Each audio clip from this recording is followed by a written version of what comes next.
आपल्याकडे पारंपरिक वाद्य बनवले जातात। वारकरी संप्रदायाच्या भजन कीर्तनामध्ये तुमची महत्त्वाची भूमिका असते। काय काय बनवलं जातं आणि कशा पद्धतीने काय त्याचं महत्त्व आहे?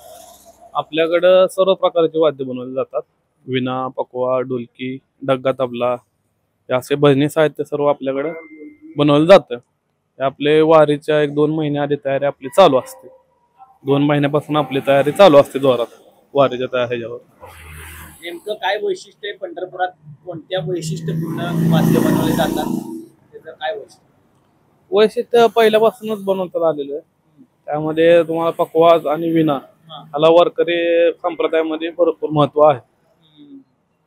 विणा फक्त पंढरपुरात मध्ये बनवली जाते का इतर ठिकाणी? नाही, फक्त पंढरपूरमध्ये। आणि विशेष म्हणजे पंढरपूर शिवाय पूर्ण महाराष्ट्रामध्ये म्हणलं तर पंढरपूरमध्येच जास्त प्रमाणात उत्पादन त्याचं केलं जातं।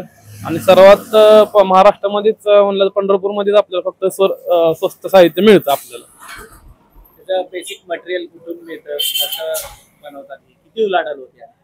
उलाढाल तर आता जसं चालू तसं आता वरच्या दिवसांदिवस उलाढाल कमी होत चाललेली आहे।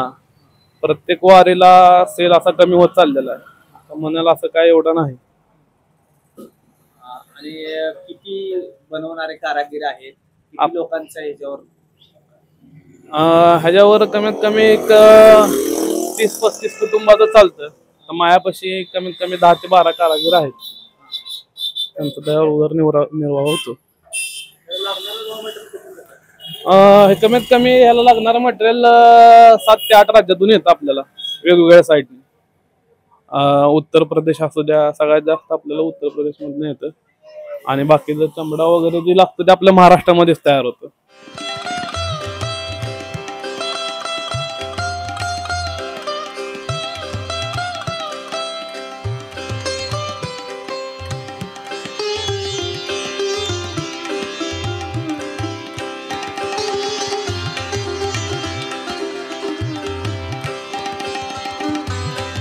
महाराष्ट्राला वारकरी संप्रदायाची मोठी परंपरा आहे आणि या वारकरी संप्रदायामध्ये भजन कीर्तन ह्यामध्ये जे साहित्य वापरलं जातं ते साहित्य पंढरपूरमधील काही घराणे जे आहेत ते पारंपरिक पद्धतीने बनवतात।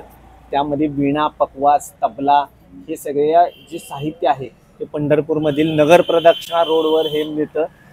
जे आषाढी वारीमध्ये याची भरपूर उलाढाल होते आणि लाखो रुपयांची उलाढाल होते। हे जे कारागीर आहेत ते बरेच दिवस ह्या साहित्यांची निर्मितीमध्ये लागलेले आहेत आणि त्याच्यामध्ये जे कीर्तन आणि भजन आहे ते अत्यंत सुंदर पद्धतीने जे वारकरी सादर करतात, म्हणजे त्याच्यामध्ये ह्या साहित्याची साथ असते।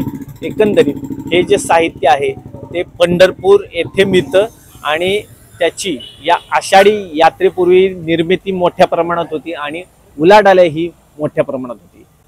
व्हिडिओ जर्नलिस्ट गणेश मामुनी सोबत वीरेंद्र सिंह उत्पात, न्यूज 18 लोकमत, पंढरपूर।